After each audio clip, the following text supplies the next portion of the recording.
Outlander is currently shooting in the Halifax, Nova Scotia area, starring John Hurt and Jim Caviezel as Kanan, a man from another world who crash lands on Earth, bringing with him an alien predator, and must then form an alliance with the ruling Vikings to kill the alien. Action! Thanks, Kim. I'm inside the Harrod village of Howard McCain's sci-fi adventure called Outlander. It is a science fiction action adventure that's kind of set on Earth in the year 900, and it involves a space traveler, a soldier from another galaxy who is chasing a horribly dangerous creature. And the creature gets aboard his ship and causes it to crash land on Earth in the year 900. And when he comes to, he discovers that the only other civilization around is early Nordic Viking civilization, and he has to adapt and survive in that world while still trying to track his enemy and nemesis and protect these people, these human beings that he's just met, from this horrible killing machine. I always wanted to make a version of Beowulf in high school. I loved the book, and I thought I'll take science fiction and use that as the excuse, because everybody, modern audiences, will accept a monster if it's in that realm, that genre, as a way of getting it into the past and telling the story, and the idea always being that Outlander was the kind of truth behind the legend.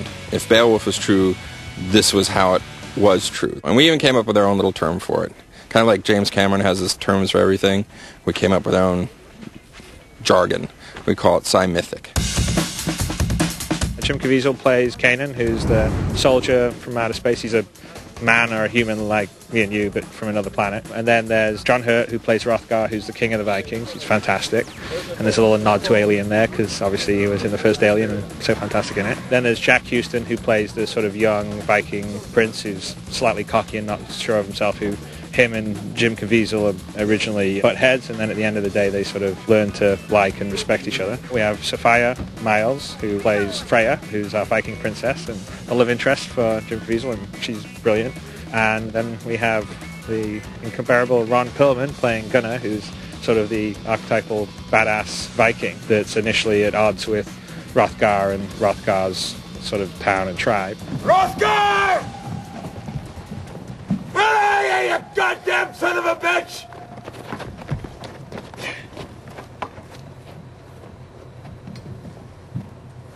Where's my wife? Where's my boy? Hrothgar, my character, the king. Well, he's followed his brother, who was an incredibly bloodthirsty and headstrong king, as is his son, Wulfric, played by Jack Huston, very impetuous and so on. Hrothgar is of a different kind of understanding. He believes that a king should be servant to his people and not the other way around. And his approach to life is more philosophical, shall we say. It's more understanding. I think, Hrothgar's business in the film, dramatically, is that he will pass off some of his philosophy and his wisdom and so on to the young man before he becomes king. My name in the movie is called Wulfric, and I'm the young prince of the village. And it's basically an interesting journey of a guy who initially starts out as being the anti-hero, almost like a villain, but throughout the movie you see this great arc where in the end you begin to love Wulfric and understand Wulfric and realise how confused and messed up he's been in his life, and it's a pretty cool character. Action! The Morwen creature is an alien from another planet that Jim brings with him, and it must stand about sort of 14 to 16 feet tall on its hind legs, and it's pretty spectacular. If you see the beast, I mean, we're working with X's at the moment, so it's all going to be put in later, but we have seen the model and what the beast is going to look like, and it's great. It's really cool. This is the very, very first drawing I did about 10 years ago. And what you're seeing there, although it's a rough sketch, a study sketch, we built a maquette based on that drawing. So that's why it's printed out big. We are now doing some full-blown rendered high-hand illustration. They haven't been approved by the studio yet, so I can't really show them to you, but basically this is your creature. If you look at both things, they're quite similar. The neck has been extended. We felt like the head could move very well here, so we extended the neck. The tail has gone quite a bit bigger. The tail is really a tool that the creature is using to fight with. There's an aspect of bioluminescence in the creature. But you see, he walks on 4 legs. He could actually stand up on his 2 rear legs and sort of climb trees and swim. And we try to give him quite a bit of personality in the face. And it's extremely powerful. But that's basically the beast. That's the Morwen. This is our interpretation of Patrick Totopolous' design for the Morwen arm. He provided us with a lovely sketch of this three-fingered claw, which we then translated into 3 dimensions and sculpted with textures that are somewhat reminiscent of rhinoceros. We managed to find the right kind of character, the right kind of feel for it, that it has the power and almost the sensuality that this creature has, and then trying to bring out some of the color, which will then be working with the digital people, that they can make luminesce and give the creature that sort of really dark, imposing nature that the story requires. We've long been sort of expecting that digital would take over, but we're finding that doing practical effects, doing live effects, allows you a deal more realism and a more convincing action, that there is something to the texture and the feel of things and being able to manipulate things on set.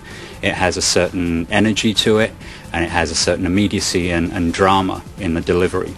So we find it's still pretty convincing to be doing live effects rather than digital. Most of the digital effects will be involving the creature that is of such a great size, and because of its motion and its luminescence and various other qualities, would make it virtually impossible to animate in live terms. So we're merely concentrating on the human elements, and the digital people will provide that fantastic element that is just a little more than you can reasonably and economically reproduce as live action.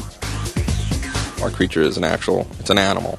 It's not a monster. It's only a monster through our point of view. It is a living creature that has its own, biology, its own social structure, its own hierarchy on its planet, its own everything. And because of that, it becomes a character versus just a thing to be feared.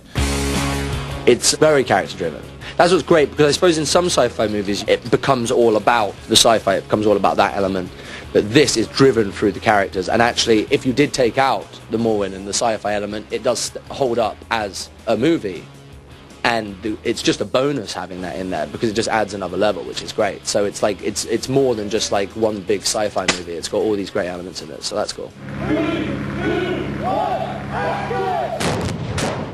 The audience can expect quite a ride. You're going to get sort of massive battles, lots of blood, great actors, Vikings, ships, fire, all of it. It's going to be a fun ride.